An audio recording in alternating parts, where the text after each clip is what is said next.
how to download and install Instagram app on your PC or laptop. I will show you on this video.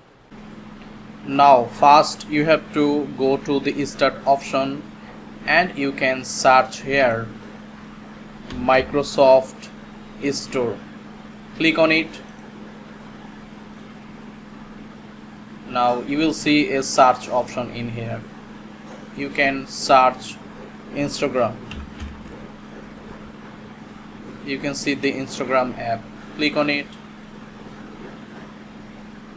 Click get it. It will install in your PC or laptop immediately.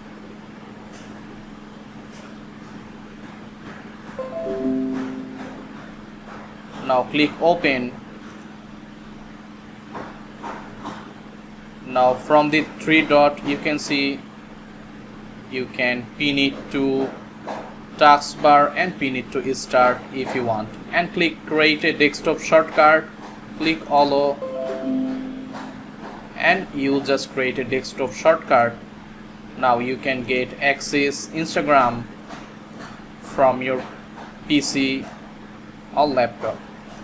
Click on it and you can log in using your user and password, and it's totally secure. You can use Instagram in your PC or laptop.